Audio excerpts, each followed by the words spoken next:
On this week's episode of Ride the Lightning, the Tesla unofficial podcast, it looks like the first Model Y with 4680 battery cells is about to go national.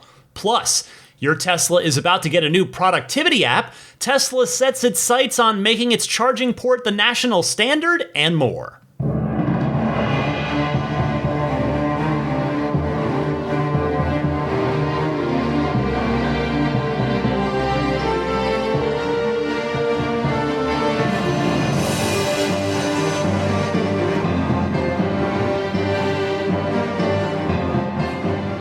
What's happening, friends? I'm Ryan McCaffrey here with you for episode 380 of Ride the Lightning, the Tesla unofficial podcast for November 13th, 2022. To my left, curled up in a boxer ball, Daisy the Boxer. And to my right, just a little out of my purview here under my wife's supervision, is Zelina the Yellow Lab, aka Zelina the Future Service Dog. Yes, I will tell you a little bit more about that later on in the podcast towards the end, after all the Tesla stuff. But that was what my Patreon bonus mini episode, I call it the lightning round each week.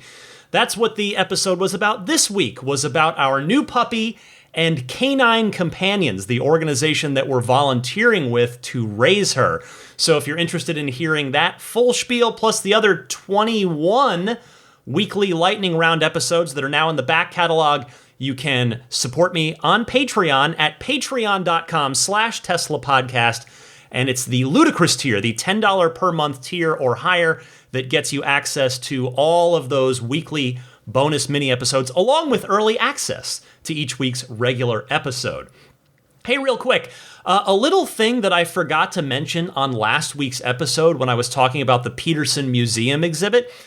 They sent me a bunch of professional photos that they shot of the cars that are in the exhibit.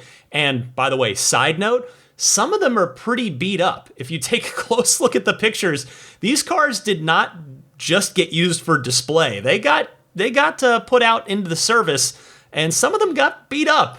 Like, for instance, it reminds me of when I went to the Peterson to see the next-gen Roadster prototype last year, and down on the lower front portion of the passenger door, there is a huge gouge in the paint that just made me cringe inside to look at. I felt so bad for Franz and the team, that gorgeous red paint job with a nasty little flaw in it. Anyway, the reason I bring this up is the main neat little thing that I wanted to share with you that I managed to forget on last week's show. And it's something I wanted to bring up because I don't think this has ever been publicly seen before. It definitely had escaped my purview, so maybe some of you or all of you hadn't seen it either, is that the charge port on the original 2019 Cybertruck prototype has a light-up Tesla T logo on it, just like all of the Model 3s and Model Ys in our garages do. But the difference is that Tesla T logo on the Cybertruck prototype is cyberfied. So it's all 90-degree angles. There are no curves in the Tesla T logo. They've done a cyberfied version of it, which I thought was really, really cool. I posted a picture of it on my Twitter, and I keep forgetting to put it on my Instagram as well. Hopefully I'll have done that by the time this podcast goes out wide to all of you and into your ears. But I do want to note that the charge port has already moved off of the body and onto the wheel well trim on the newer Cybertruck prototypes, so it remains to be seen where it ends up on the final vehicle. That is to say, the final Cybertruck might not even have a light-up Tesla T logo, let alone a cyberfied one. I hope it does, though, because it's a really, really cool Easter egg, and quite frankly, Tesla, I would love to see them sell t-shirts with that cyberfied Tesla T logo, because I would buy one. They'd sell like hotcakes to everybody that's got a Cybertruck on reservation. It's a really cool look. And one more quick thing before I get the proper news started this week, and once again, there is plenty of it. This isn't Tesla related, but I did want to say, as an EV fan, and somebody who wants to see the EV movement continue to move forward as it very much has been, I want to say congratulations to Porsche for producing their 100,000th Porsche Taycan this past week. By all accounts, the Taycan is a pretty awesome car. And in my opinion, I've said this before, I think it is absolutely vital that an enthusiast marque like Porsche takes EVs seriously, which they, by all accounts, again, absolutely have taken the EV seriously with the Taycan. The fact of the matter is, not everybody's going to buy a Tesla for any one of a million different reasons. So therefore, Porsche has this unique ability to bring new people into the EV tent that otherwise would not voluntarily do so via Tesla.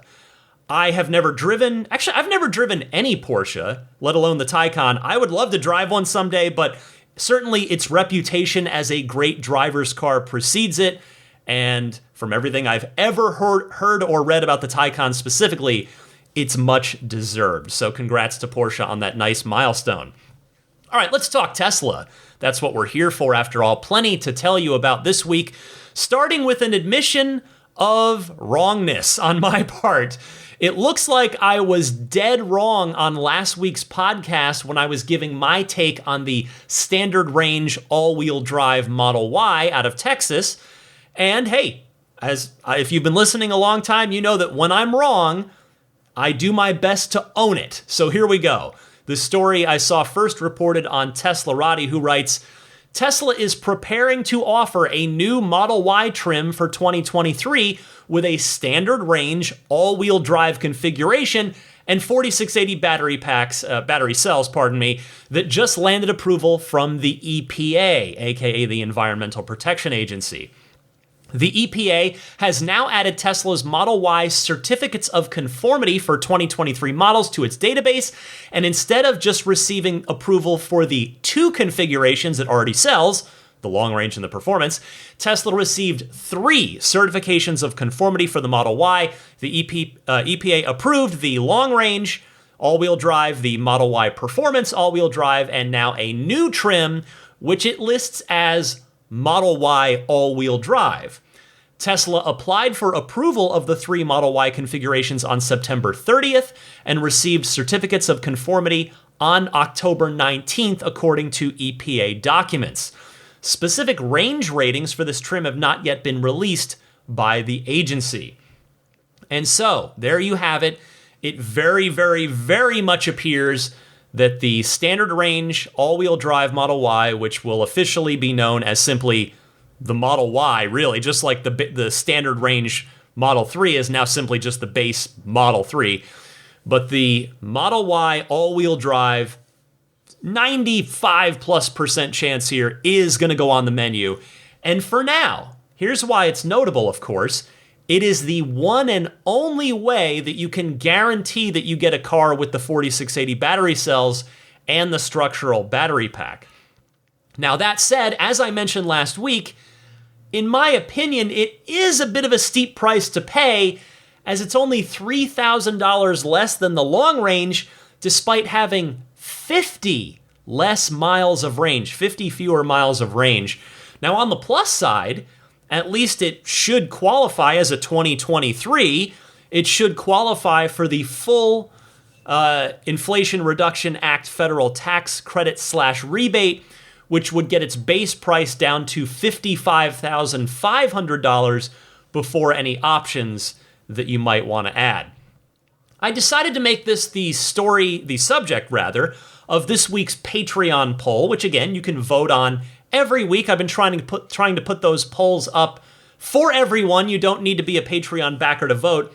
On my Patreon page every Tuesday night, it's patreon.com/Tesla podcast.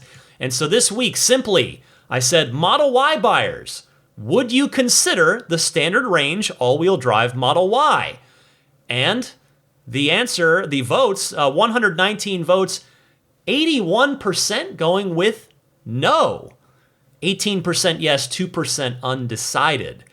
Matt Chenander saying the price difference is basically a wash, so Tesla must think the 4680s and other improvements in that vehicle are worth the meaningful range decrease. Still interested to hear Tesla's story on it. So that is a good take there by Matt, kind of sitting back. We need to find some more information about this car. Now, they are in the wild.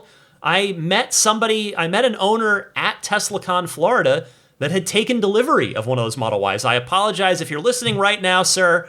I can remember our conversation, but I apologize I can't remember your name. But in any case, now one other good comment I thought was from Lewis Vaughn, who did vote no, but he said no unless I would have a 6+ month shorter delivery delay, or if the standard range had LFP batteries with the quoted range. In fact, LFP came up a lot in the comments on this. All good points by all of you guys voting and commenting on Patreon on this topic. So the third Model Y appears to be coming online. The all-wheel drive standard range 4680 cell Model Y is going national. Up till now, you've only been able to order it off menu if you're invited to do so within a certain radius, certain range of Giga Texas and Austin.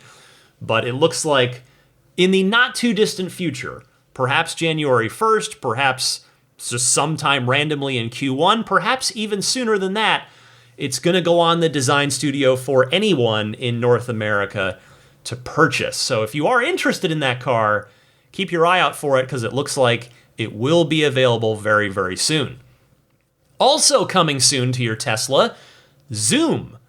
I saw this story reported on Drive Tesla Canada, who writes, Zoom has officially announced it will soon be adding its video conferencing app to Tesla vehicles. The company announced the addition at its annual Zoomtopia 2022 event. The upcoming edition was announced at Zoomtopia by Natasha Walia, Zoom's group product manager of meetings. Walia did not provide many specifics about how or when Zoom will be added, but did say the company is excited to bring it to, quote, all new Tesla models soon. Walia also shared a brief demo of the feature working in a Model Y, showing the Zoom app appears to use the vehicle's in-cabin camera, located above the rearview mirror. This is the first time Tesla owners will get to see what the camera actually sees. The demo also showed that if you sync your calendar to your Tesla vehicle, I don't know if you guys do, you'll be able to access a Zoom meeting directly from the in-car calendar. That's a nice touch. Aside from when it will be released, another detail that is unknown is whether Zoom will only work on Wi-Fi or if Tesla will allow owners who have signed up for premium connectivity to use the car's data plan to hold a virtual meeting when no Wi-Fi connection's available.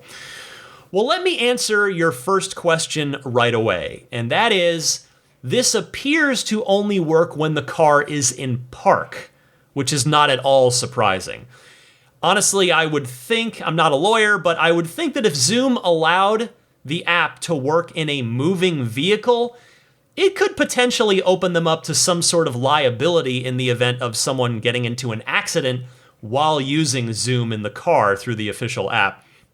Although, I would hope that it will work with the car in motion, but it'll just disable at minimum the video on your Tesla screen, perhaps also cutting off your video feed that's going out to everyone else on the call. In other words, my hope is that it'll still at least keep you as present in the meeting, in the Zoom meeting, in audio only. It just would cut off all the video feeds, any video, anything would get cut off for you in your moving vehicle.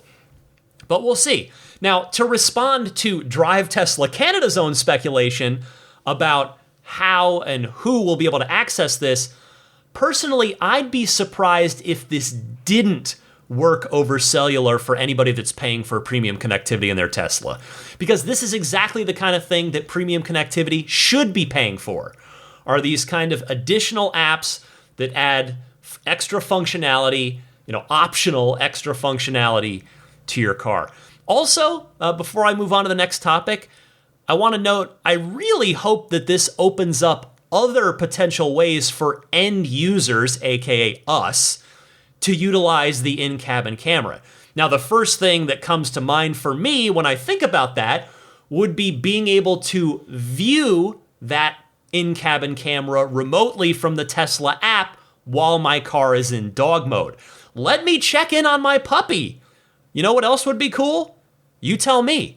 I'm going to open this up. Call in or email me if you've got another good idea for what could be a good use of the in-cabin camera in your Tesla.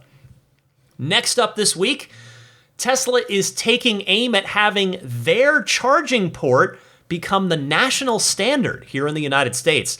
This story comes via Tesla's own official blog. I'm going to read you the whole thing. It's only 4 pretty short paragraphs.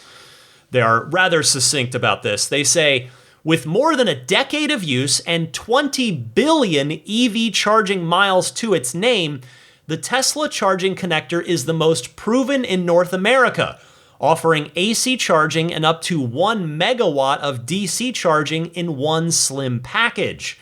It has no moving parts, is half the size, and twice as powerful as CCS connectors. In pursuit of our mission to accelerate the world's transition to sustainable energy, today we are opening our EV connector design to the world. We invite charging network operators and vehicle manufacturers to put the Tesla charging connector and charge port, now called the North American Charging Standard, NACS, on their equipment and vehicles. NACS is the most common charging standard in North America. NACS vehicles outnumber CCS 2-1, and Tesla's supercharging network has 60% more NACS posts than all the CCS-equipped networks combined.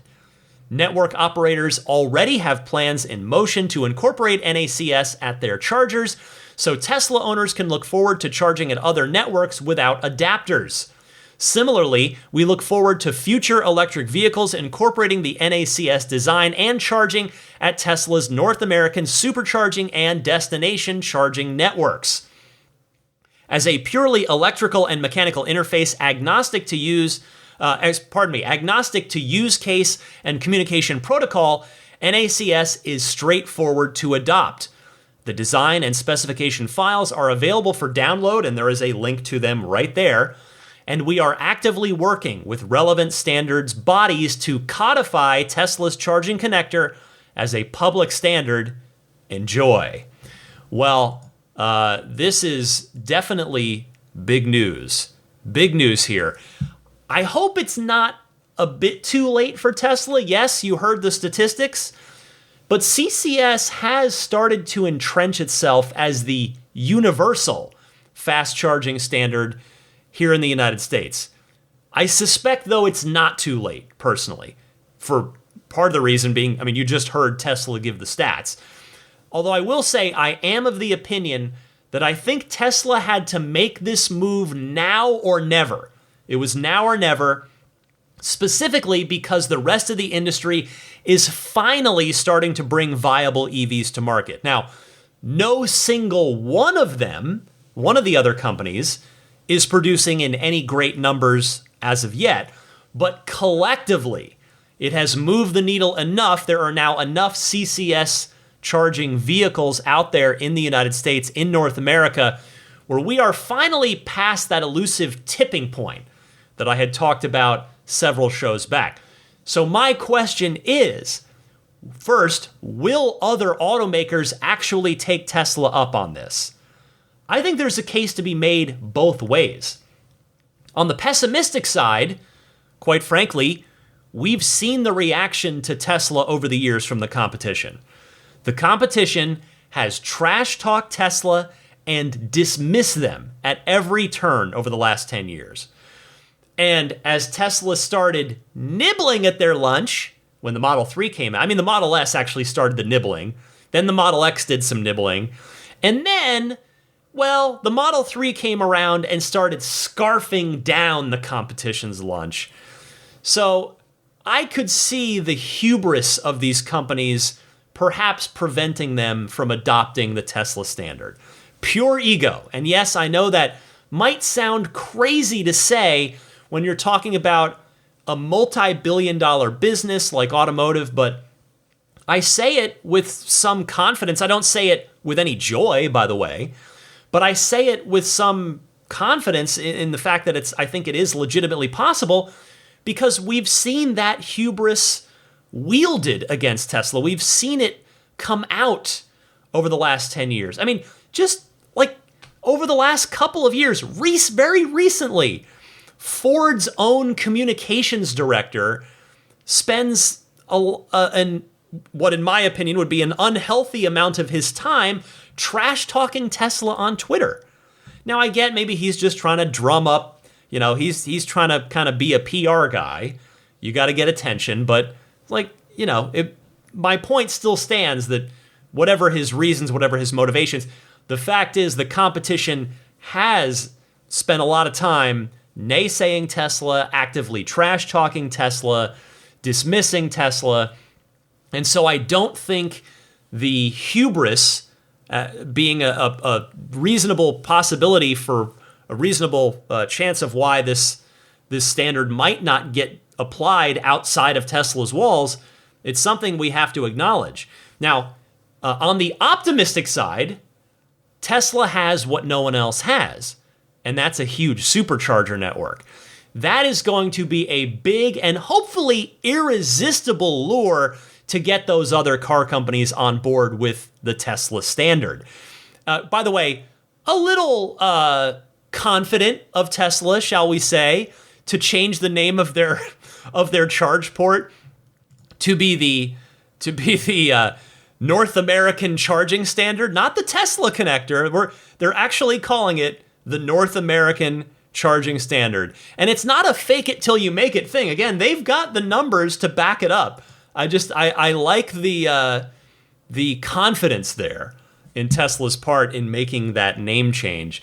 So again, Tesla has the big supercharger network, which the other car companies, the other automakers do need, because I think basically none of them are putting any money themselves into a charging network.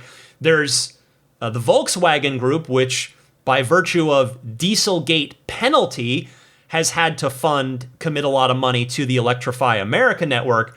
But I think really outside of that, no legacy automaker is voluntarily putting resources towards EV charging, fast charging.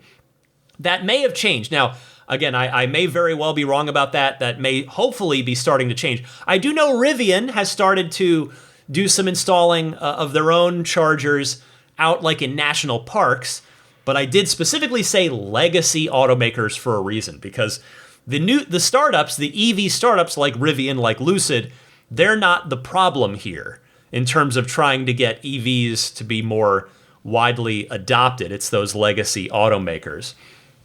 And now that I think about it, Tesla, we know that they have previously taken very deliberate measures to open up their network to other automakers. First in Europe, as I've told you about, as those milestones have come along, and then with publicly stating their plans to do the same here in the United States, though it hasn't happened yet.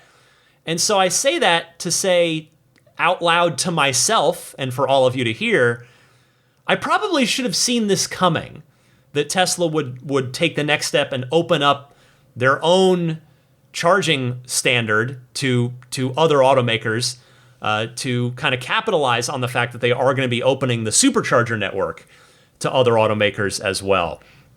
In any case, I think the next year will be very telling, because think about it this way too.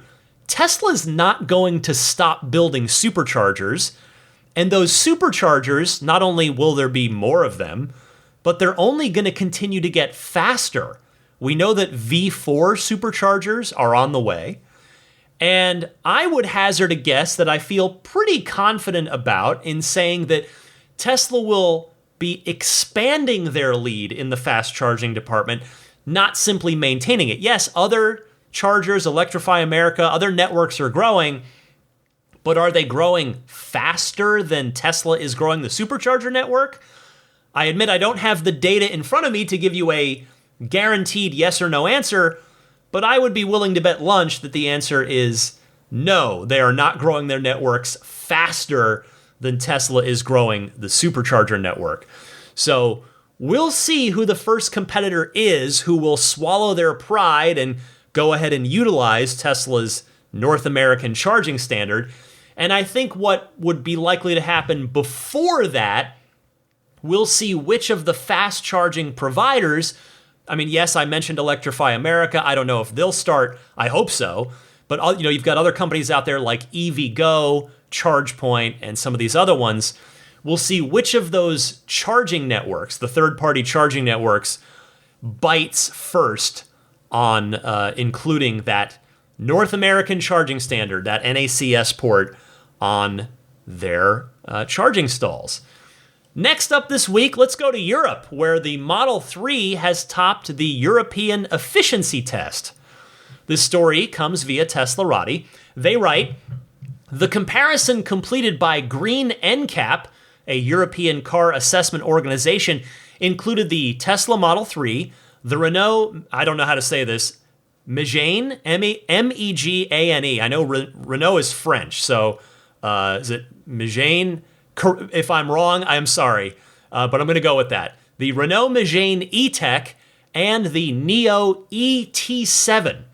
With these three vehicles, Green NCAP used a couple of tests to quantify their overall efficiency, including a highway driving efficiency test, a cold weather driving test, and a hot weather driving test, to name a few. The cars were given scores out of 10 on the Energy Efficiency Index, along with other metrics from these tests. The Tesla Model 3 scored the best with a 9.6 out of 10 energy efficiency result, while the Renault and Neo ET7 scored 9.4 out of 10.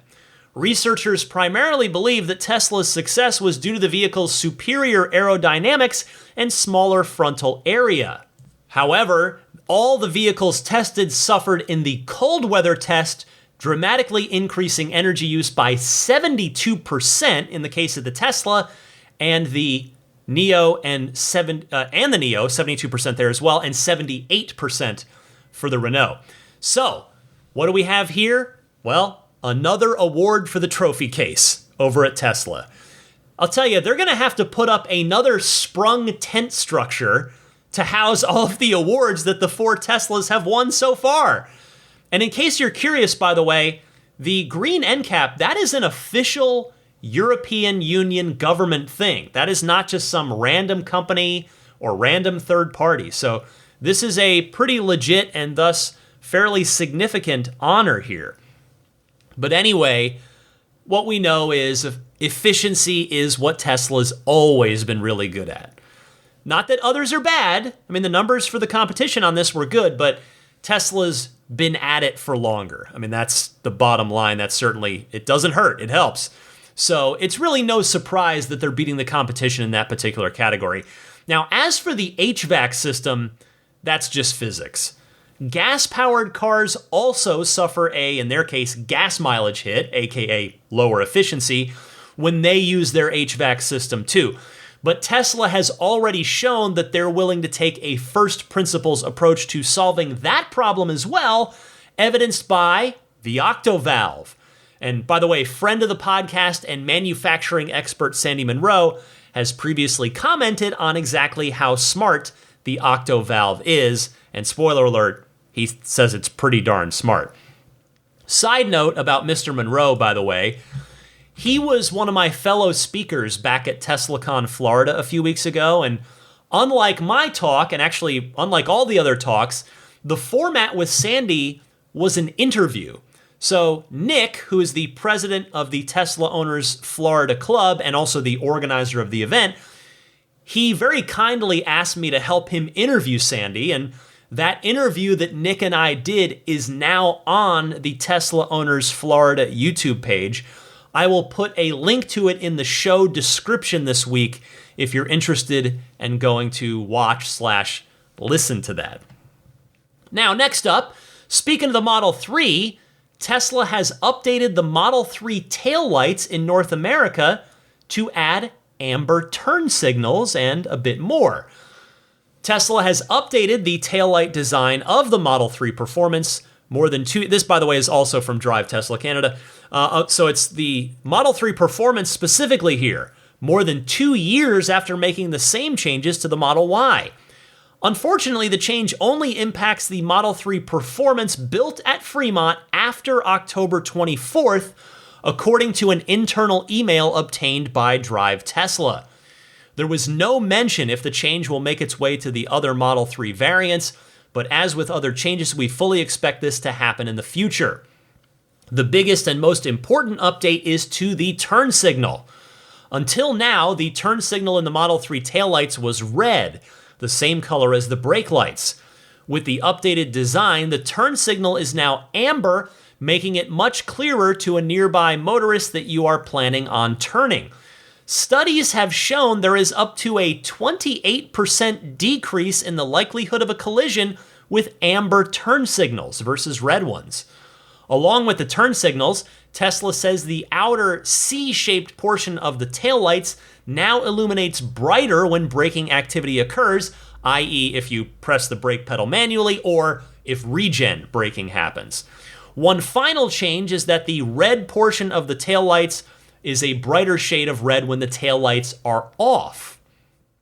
So, what to make of this? Well, I have to say, I distinctly remember predicting that this was going to happen on the podcast 2 years ago, once the Model Y got the different taillights from the Model 3. Although, to be perfectly honest with you, I'm not sure why or how it took this long for it to happen. I thought it would follow suit on the Model 3 in a couple of months at the most. Instead, it took a couple of years. I mean, as far as I know, which to be fair is not certain, but just to the naked eye, the Model 3 and Model Y use identical taillights in terms of their shape, their housing, and possibly the thing I definitely can't be sure of, the wiring. I don't know if the wiring harness, the plug in there is the same. So really, the only reason that I can think of that this is only now just starting to happen, since, again, for the time being, it's only on the Model 3 Performance, which is the lowest production Model 3 of the 3 Model 3 variants. That's the only one, of course, getting this taillight change for now. But the only thought that occurs to me is that maybe Tesla's supplier contract ran for a really, really long time for this part for the Model 3, the taillights, and maybe it's finally running out now or phasing out supply-wise. Now, I'm very fortunate to own a Model 3 Performance, and I'll be honest with you, I would love to swap these out. Swap out what I have for these if the cost is reasonable and if they are technically compatible. I can tell you that I know it used to be pretty reasonably cheap, reasonably affordable. I won't say cheap, but pretty reasonable price-wise to purchase a taillight. Now, the reason I know that is because I had to, I chose to replace a taillight very early on after I had the car because the housing got scratched.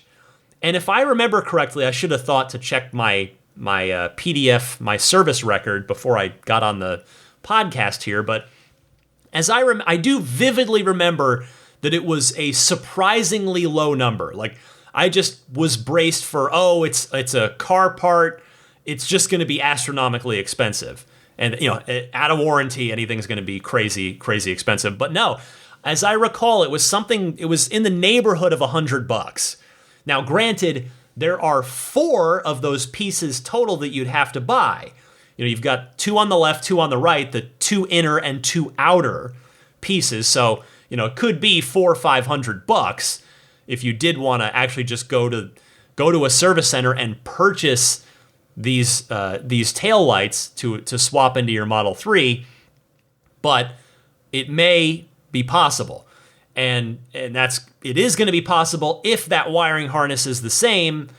I would suspect they are, but with Tesla, you never quite know. The good news is I'm sure somebody in the community is going to try it sooner rather than later.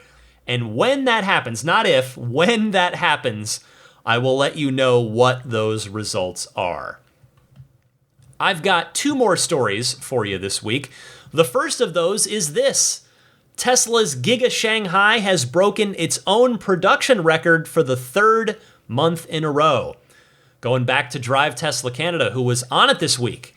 They say, according to data from China Merchants Bank International, Tesla built 87,706 new Model 3 and Model Y cars at Giga Shanghai in October. That easily breaks the previous record set just the month before in September, when 82,088 new cars rolled off the factory's production lines, which broke the record set in August of 76,705 new cars built at Giga Shanghai. With Giga Shanghai's successive record quarters, or actually successive record months, that should say, Tesla China has produced 246,499 new cars in just the last 3 months alone. Well, normally I would be interested in the splits between Model 3 and Model Y, the production number splits, but in this case, I'm not really interested in that at all. I think for this story, what's fascinating to me here is the run rate. 87,706 in October. If Tesla were to hold that in November and December, that projects out to about 263,000 3s and Ys total for Q4.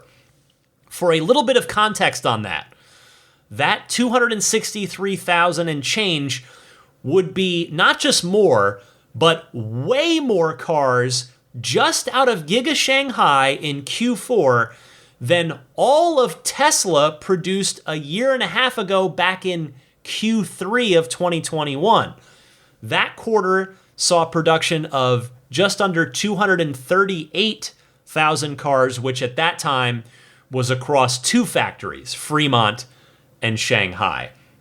Now that number, that 87,706 number in October, is also a run rate of it's just under 22,000 cars per week. 22,000 cars a week. That is incredibly impressive compared to anything Tesla's ever done. So if you combine that with Fremont, which should be running at its maximum stated run rate of 550,000 Model 3s and Ys per year, and 100,000 S's and X's per year on top of that, meaning 650,000 total vehicles out of Fremont. That means that we can estimate about 160,000 cars out of Fremont for Q4. Hopefully that'll be conservative, but that's a reasonable estimate we can take right now. Plus, hopefully another 50,000 or so from Giga Berlin and Giga Texas combined as they continue to ramp up. Again, hopefully I'm being very conservative there, but this is a conservative estimate. So that conservative estimate grand total would be, for Q4, 473,000 vehicles, which would crush Tesla's all-time quarterly record, which they just set just in the quarter we just completed. And I had to go back, by the way, and double-check my own prediction for Q4, which I made just 1 month ago on episode 376. I put myself down for 453,000 as the total production number for Tesla in Q4 2022. So I could end up looking bearish with my guess. Here's hoping that's exactly how it turns out. Finally this week, just to put in perspective how good Tesla has gotten at the business of making cars, listen to this financial comparison to Toyota. Yes, that Toyota, the world's number one automaker, or maybe number two automaker, depending on what data you're looking at. It looks like Volkswagen might have overtaken Toyota this year. Toyota seemed like they were definitely number one last year. Anyway, you get what I'm trying to say. One more time from Drive Tesla Canada. According to the two companies' Q3 financial reports, Tesla recorded $3.29 billion of net profit compared to Toyota's $3.15 billion. You might be thinking that those two figures are pretty close, but when you zoom out a little further, you will see that Tesla sold 7 times fewer cars than Toyota, yet still recorded 8 times more profit per car than Toyota due to their industry-leading margins. In the third quarter, Tesla sold 344,000 vehicles, while Toyota sold 2.62 million vehicles. That equates to an average profit of just under $10,000 per vehicle sold by Tesla, $9,750, and just $1,200 per vehicle sold for Toyota. Tesla's financial success is not due to one factor alone. The automaker has been able to simplify production and reduce costs with its gigapress machines and mega castings. They are also able to reduce costs by selling directly to the consumer, taking out the expensive middleman, that being, of course, dealerships. Thank you to Drive Tesla Canada. Well, what this means is, first of all, it's great news for Tesla shareholders if you believe that the company will come anywhere close to its goal of producing 20 million cars a year by 2030. I am one of those people that thinks they will get close. I don't think they're going to hit 20 in 2030.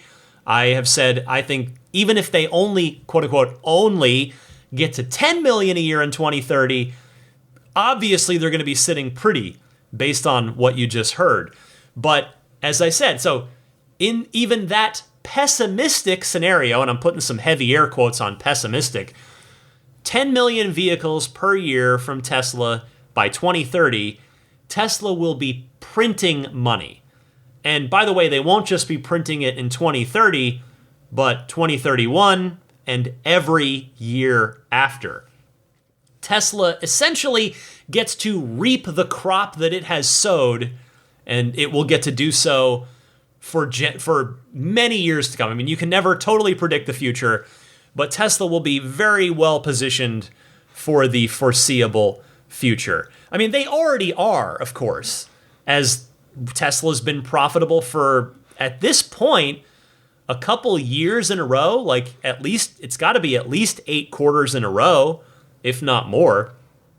Yeah, probably more. Might even go back 2019, maybe. Might have been when the current run of profitability started. So I'd like to optimistically add in a closing note here that it's hopefully going to serve as a beacon of optimism to the legacy automakers. And the reason I say that is a beacon of optimism that they too can massively increase their profits per vehicle and thus overall profits if they fully commit to a switch to electric vehicles. It won't be easy or cheap for them to make that conversion, but they basically have to, or else they're going to slowly or possibly even rapidly die. And so I think these numbers will give them hope that the pain of that conversion is going to be worth it. Woof, that was a lot of Tesla news this week. Lots of good stuff to discuss. I'm not done yet, though. I'm going to do a handful of your Ride the Lightning phone calls here, coming up right after this.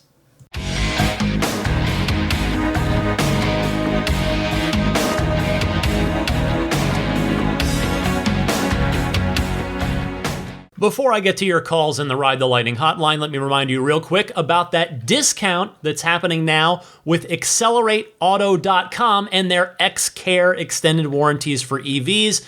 $100 off using the discount code LIGHTNING. That remains available. Again, these guys are former Tesla guys. They worked at the company for a while. They have now stepped up their own company. Their goal is to offer an extended service agreement where Tesla just doesn't do that anymore. So if you're out of warranty like me, maybe this will be of interest to you. They cover things like MCU replacements, onboard computer systems for the Model 3 and the Model Y. Door handles are a popular one on the S, especially the older Model S's. AC and HVAC issues, air suspension issues on the S and the X, and more are all covered on Accelerate Auto's extended service plan once your 4-year, 50,000-mile factory warranty is up. X-Care is built specifically for EVs and offers coverage for up to 10 years and up to 175,000 miles with a $100 deductible. It all depends how you configure it. I've got a 3-year, 40,000-mile extended warranty plan myself. They also offer leasing for consumers, businesses, and public entities that are looking for more creative leasing solutions than a cookie-cutter approach. In fact, unlike Tesla's leases, Accelerate allows you to buy the car at the end of the term if you so choose. Learn more and find the right extended warranty plan for you and your Tesla at accelerateauto.com/xcare. That's XCELERATEAUTO.com/XCARE. And don't forget that discount code LIGHTNING for $100 off of your purchase.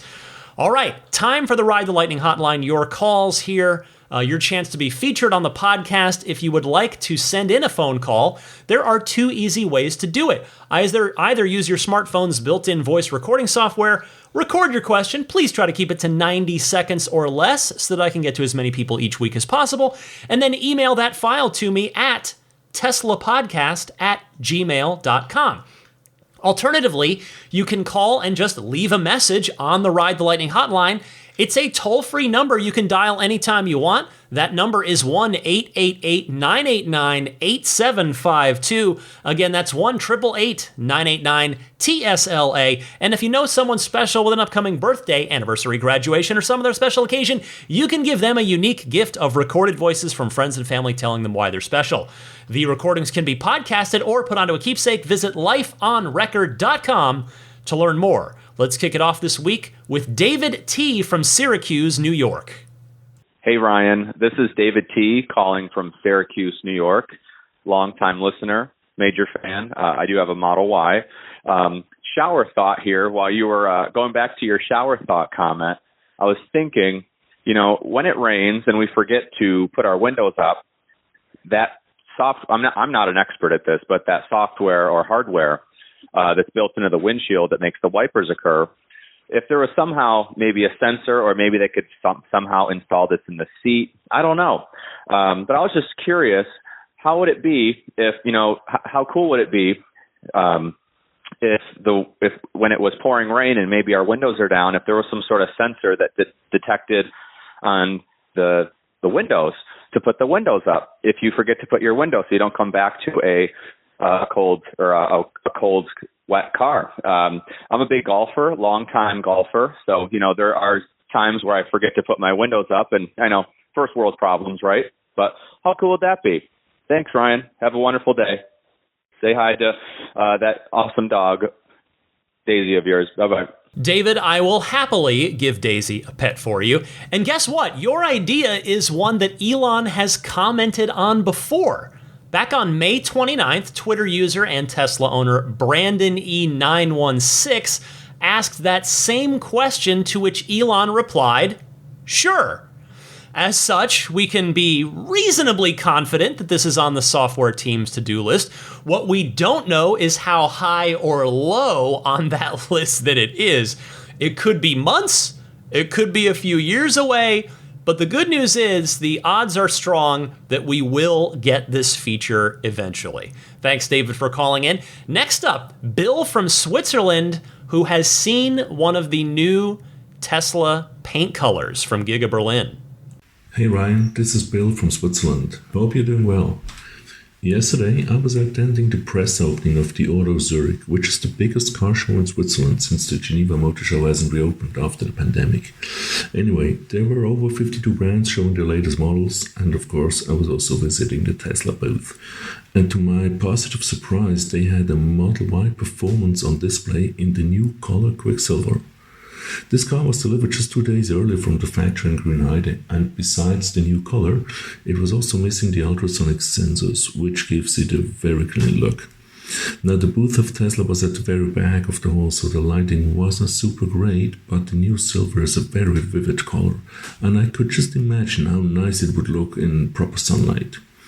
So to all listeners in Europe who will get their cars from Grünheide with the new colors, I think they will be very happy with it.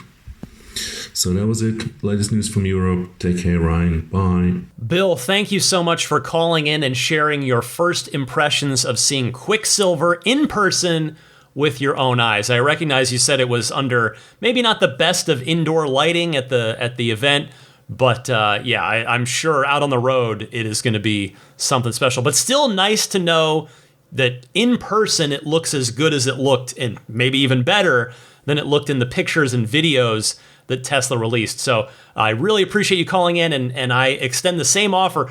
Anybody that catches the Midnight Cherry in person, I want to hear about that one too, because when I ran that Patreon poll, was it last week or the week before, that was the color that won out over Quicksilver by quite a bit. So a lot of people very curious to know how that one is going to look in real life. Next is Brad from Indianapolis. Hey Ryan, Brad from Indianapolis. I was listening to episode 373 when you had mentioned putting solar up and charging with solar. My wife and I basically have the same setup. We've got a large solar installation on our farm, and we have 2 Tesla cars. Our energy provider had made some kind of not so pro solar changes to our net metering agreement to incentivize solar users to use up most of their power during the day. Probably pretty similar to what California has already. And I was really struggling with how can I charge my cars and use up that extra sunlight during the day. I had played around with the internal charge scheduling inside the Tesla app, and it wasn't working very well for me because my wife would run to the store, come back, plug back in, and the car just wouldn't start charging after the set time that it was programmed to. I found an app which is available both on Android and on Apple called Charge HQ. And what Charge HQ does is you give it guest permissions to log into your solar system. It then takes that API data, and you also give it guest permission to log into your Tesla account. And it will detect that your vehicle's home. It will detect that you're producing excess solar power that you're basically sending back to the grid. And it will start, stop, and manage the charging of the parked Tesla during the daytime to soak up that additional solar production. I've been on it for about 3 weeks, and honestly, I just have forgotten about it. It works flawlessly. We have 2 Teslas, so what I do is I just jump back and forth between the 2 cars. I let one charge one day, and I run the other one almost to zero, and then as I come home, I throw my duffel bag in the other car and take back off with a full battery, and I found it a great way to maximize that solar return by using the big batteries in my cars to not send that energy back to the grid because I'm not getting paid as much as I used to for it. I hope you're doing well. Love the podcast. Hope everything's going well. Well, Brad, this is one of those calls. I've got nothing to add here. I just want to thank you very much for that recommendation. I'm sure a lot of your fellow listeners are going to want to check that out. I've got time for one more call this week. We're going to go to Waco, Texas to hear from Alan. Hi, this is Alan from Waco, Texas. I have 2 points to make, and let me say first, I really find your show informative. First, I've noticed on my Model 3 that in some pages, particularly on the tire inflation level, they use an orange, or maybe it's a yellow, I guess a yellow font, which is almost impossible to read because of the lack of contrast between white and yellow. And I guess they do that to highlight an abnormal pressure on the tires, but I think they should get rid of that. It's so hard to read, and I wonder if anybody else has had that problem. Number 2, as long as I've had my Model 3, which is over 2 years, when I go up to the car to open a door, very, very often there is a long delay when I, flip the lever of the door to open it, where it doesn't open. In fact, sometimes it doesn't open at all, and what I do is I go to a different door, and I'll open that, and then the driver's door will open. So it's a common problem. I mean, it's not the end of the world, but it's kind of inconvenient. It looks bad if anybody's watching me, but I wonder if anybody else has observed this, and maybe it's a problem with my phone rather than the car itself, but I was just curious if anybody had seen it and knows if there's a solution for that. Okay, thanks again for your show. Alan, thank you for your call. Your note about the color choice on the font is a good one. Accessibility is one area where I think Tesla's UI could still use some more options.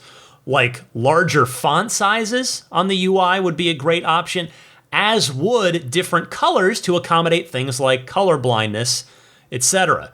Now, second, regarding your phone key issues, I would just suggest unpairing the phone from the car and then try pairing it again. I know that sounds simple, but it can't hurt to try. Also, make sure your Tesla app is allowed to always run in the background in case that happens to make a difference. I'm pretty stingy about that personally with my phone. I don't like a lot of apps running all the time. I want to be as efficient as I can.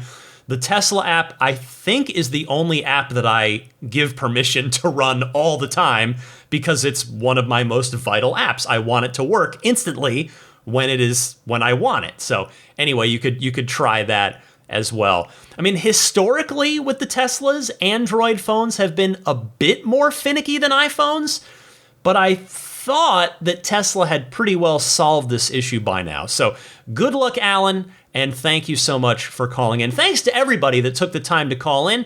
I will get to more phone calls next week, but in the meantime, feel free to call in if you've heard something on the podcast today that you'd like to respond to, either something that I said, one of the news items that you heard earlier in the show, etc. All right, I am not done with Ride the Lightning for this week as of yet. I've got some more to talk about, including my new little puppy companion. So stay tuned for that and your pro tip of the week and more right after this. This is Steve Downs, the voice of Master Chief, Sierra 117. You're listening to Ride the Lightning, the Tesla unofficial podcast. You know, that Cybertruck looks a lot like a warthog, doesn't it? Master Chief, out. As for what's going on with me, you heard me tease it briefly at the top of the show. Zelina is what's going on in this house. Zelina, our new yellow lab canine companion's puppy. She's 8 weeks old, and my family and I will be raising her until she's 18 months old, at which point she will go back to canine companions for 6 months of intensive training, and then hopefully to be placed with a person with a disability or a veteran with PTSD. Canine Companions is an organization I found out about through a friend of mine who's raised a few puppies, and he was very encouraging to me to step in and do it, and my wife was very interested, and we thought it would be good for our daughter to have, kind of a cool project that she could really invest in, and she's always loved animals. So, yeah, we made the family decision to do this. And, yeah, I'm sure that the number one thing I've heard from people as I've posted about this on Twitter and Instagram, by the way, if you want to see pictures, Instagram or Twitter, I guess, either of those places is probably the best place to go. I'm DMC_Ryan on either of those social media platforms. And, yeah, the number one thing I see is, it's going to be so just devastating for you to give her back at 18 months. I'm sure it is. But the way I look at it is that of all the people I've met in the Canine Companions world so far, because I've attended a couple of their events, a puppy workshop, I've been to one of their chapter meetings, their local chapter meetings. Everyone they didn't just do this once. They were all on their 4th, 5th, 9th, 10th puppy. So they'd all been doing this for years. And so clearly the reward and the love and the bond that you form while raising these puppies outweighs the sadness when you hand them in. And of course, when you give them back, it is for an incredibly good cause. You have hopefully set this dog up for success to go and be a genuine, actual help to someone in their lives. So it's something that we feel good about. We're really excited about it.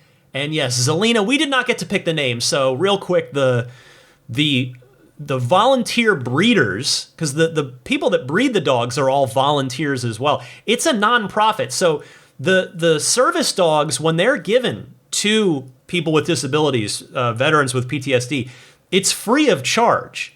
There's no money changing hands, so it's a lot of volunteer efforts. I am but a tiny, tiny piece of the puzzle. And we're excited to contribute to this effort that we believe very much, very strongly in.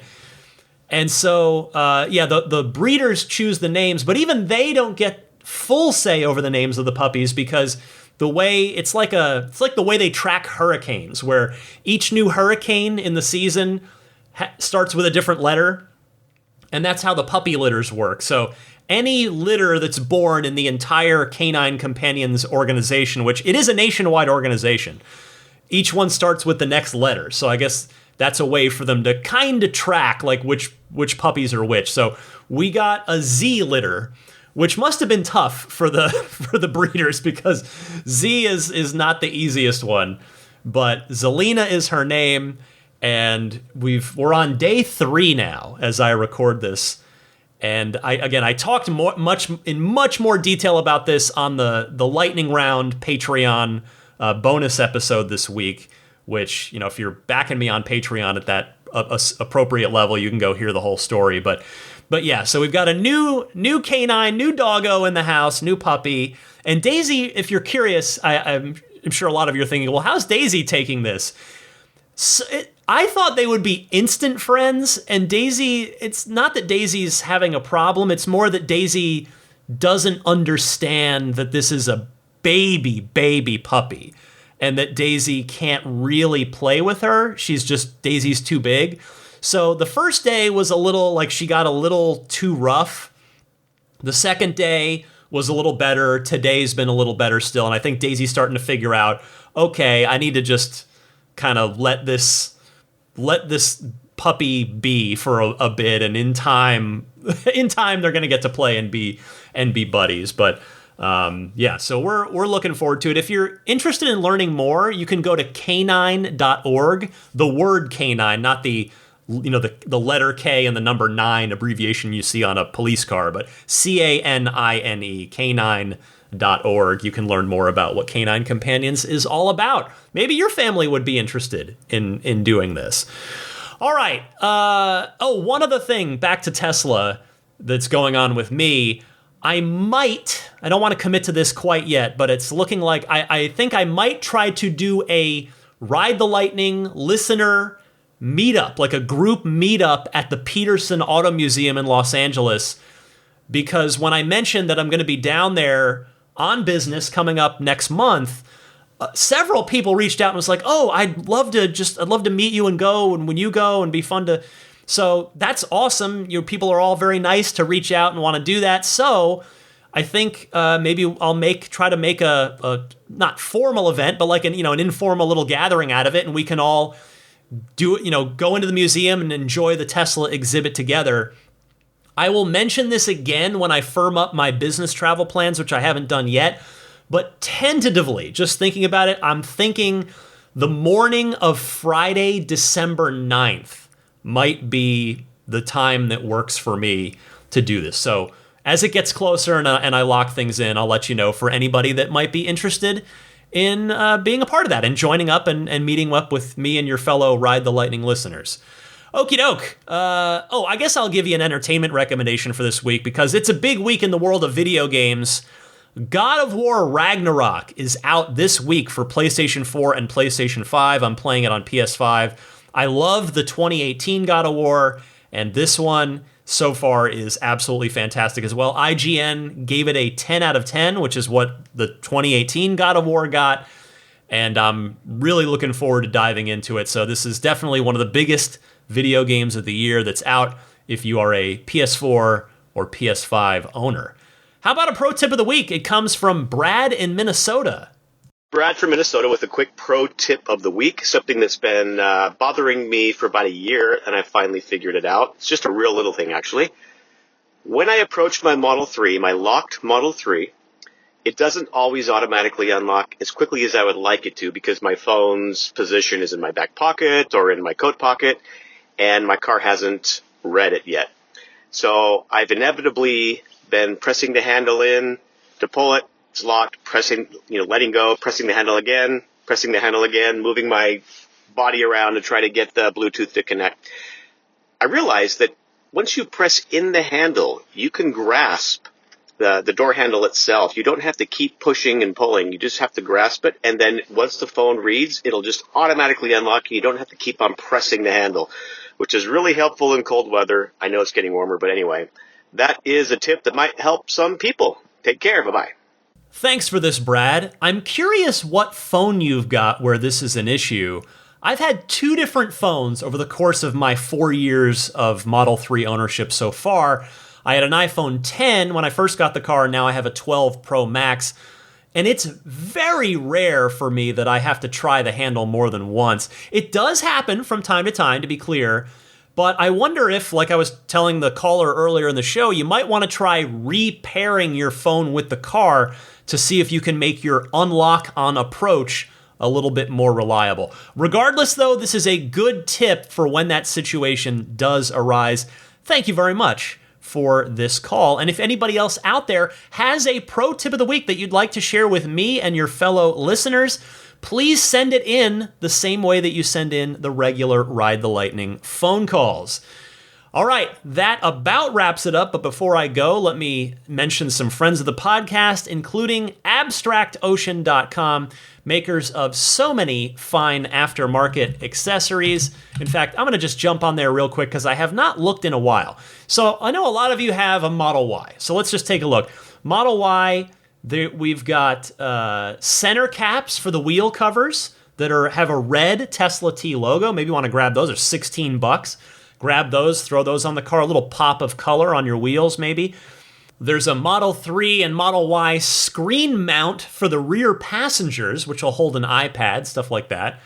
So protective armrest cover, center console tray, sunglasses holder, all kinds of stuff. Just take a look on there, sort by whatever car you've got, abstractocean.com, and use the coupon code RTLPodcast, all one word, at checkout. Get that 15% discount off of your first order.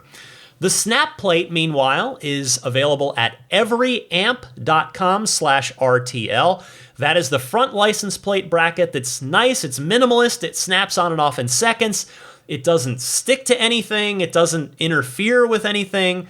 It can make fix-it tickets go away for those of you who, like me, hate having to use a front license plate. You can take it off if you're going to be at a car show, a Cars and Coffee, something like that. Put it back on if you're at a parking meter, avoid the parking ticket. Take it off if you're going to be cleaning, detailing the car, etc. So the website there again is everyamp.com/RTL. An update on my budget safe solar installation. Again, their website is budgetsafesolar.com. Give them a look. I'm sure you'll also try Tesla, tesla.com/solar as well. But if, like me, the Tesla option doesn't work out for you, perhaps Budget Safe Solar can. The referral code, by the way, if you do proceed with an installation with Budget Safe Solar, I humbly ask that you use the referral code RTL. But as for me, some bad news for me, though it's not the fault of Budget Safe Solar, it is San Francisco red tape. So our inspection was failed this time. So this is a different inspector. The first inspector said, this AC disconnects manual switch has to be on the outside of your house, whereas the installers had mounted it on the inside of the garage. Okay, so that was addressed. Second inspector comes in from PG&E, our local utility company, and says, well, you've got this Powerwall battery here, which, of course, I've had the Powerwall for a while before the solar ever came around. So, well, with the solar with the battery, you need to upgrade your electrical panel. All right. I mean, I do want to be safe, so I'm not, completely annoyed by this. I'm just, why didn't the first guy mention this? So, I don't know. Anyway, all right, so I just spoke today with an electrician that was recommended to me.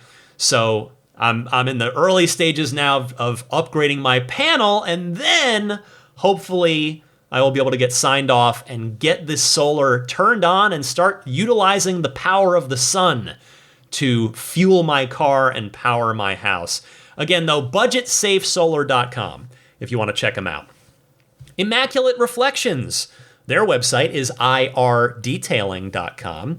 There's a discount waiting for any Ride the Lightning listener when you reach out, which there's a contact information form there on irdetailing.com. Mention that you're a Ride the Lightning listener, and any work that you book in, there will be a nice little discount for you. Whether you're going to do paint protection film on some or all of the car, whether you're going to do ceramic coating, whether you're going to do paint correction, or maybe 2 of those 3 or all 3 of those 3, check them out, irdetailing.com. I promise if you're going to be in the San Francisco Bay Area with your car, you would be doing your car and yourself a great service by getting some detail work done at Immaculate Reflections.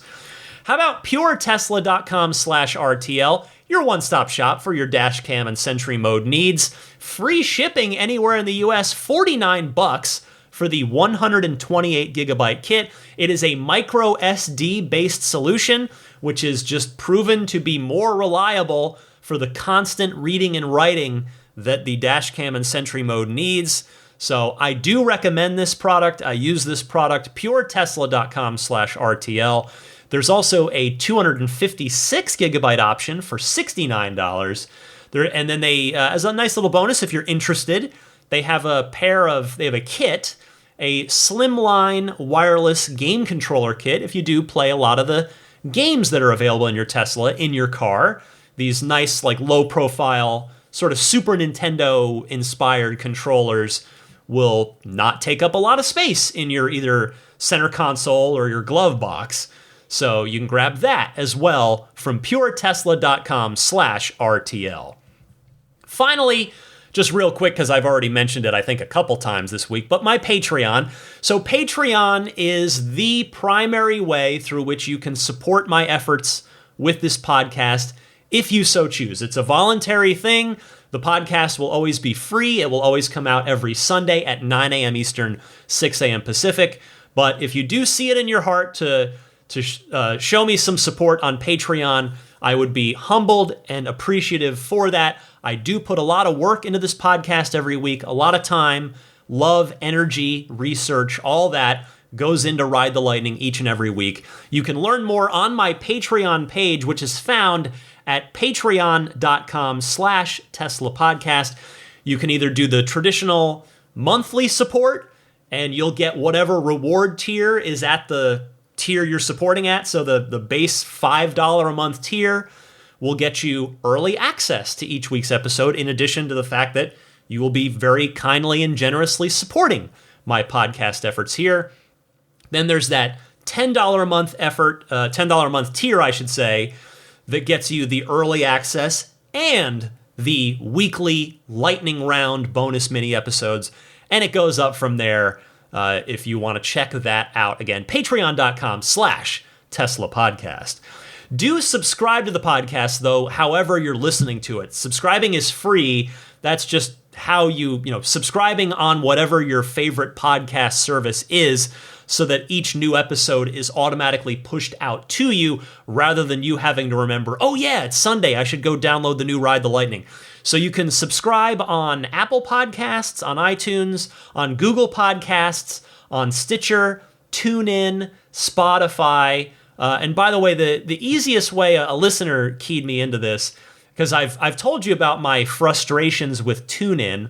I'm on TuneIn, but when you search Tesla in the car, and even I think if you search Ride the Lightning, it's just like I'm very difficult to find in the car via TuneIn, which is frustrating to no end, because I've emailed their support about it and they can't or won't address that for me. But anyway, a listener gave me a very kind heads up that if you search for me via voice command, that will work. So you could either, just hit your microphone, and you could do play Ryan McCaffrey Ride the Lightning, or play Ride the Lightning Tesla, or play Ryan McCaffrey podcast, something like that. Try those, and those should more directly take you to the show if you're listening in your Tesla. I'm also on YouTube. It's audio only. There's no video, but if you just prefer to listen on YouTube, search Ride the Lightning Tesla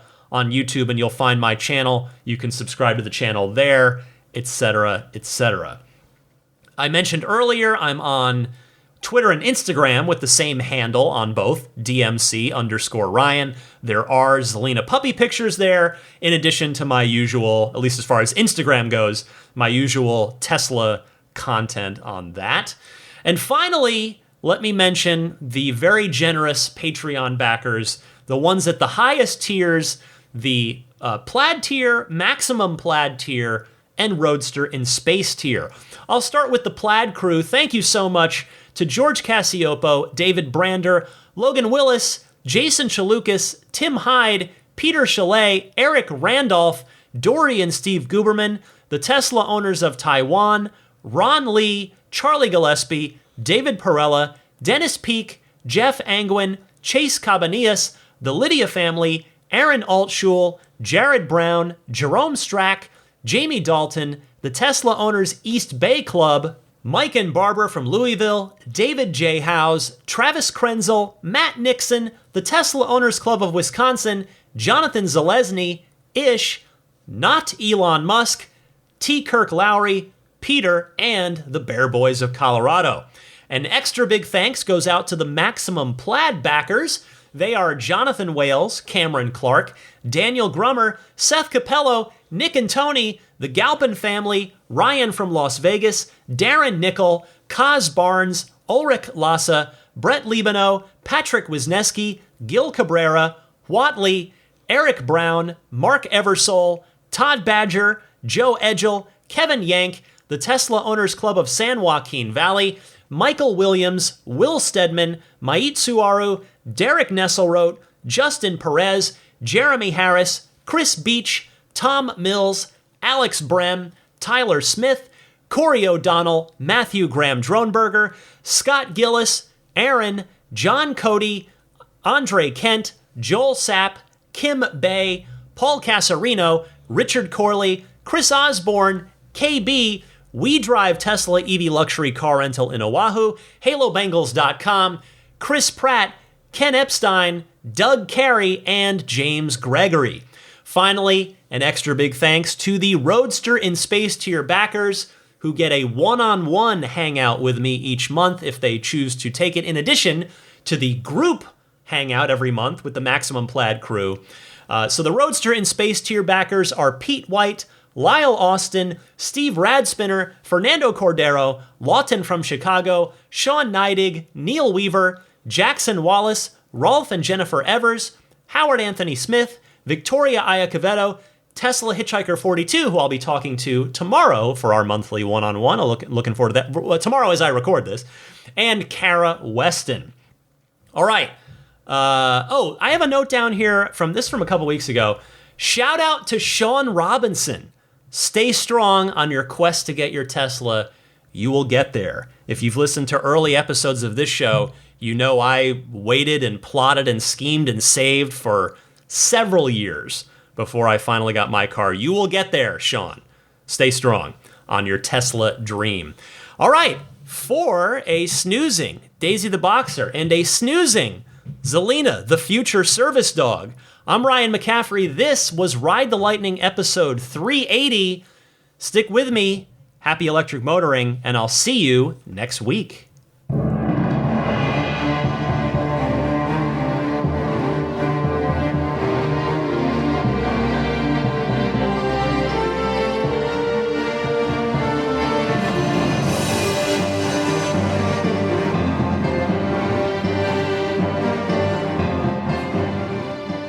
I mean, I think a Tesla is the most fun thing you could possibly buy ever.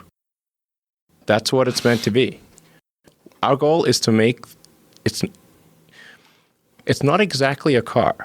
It's actually a thing to maximize enjoyment. It's maximum fun.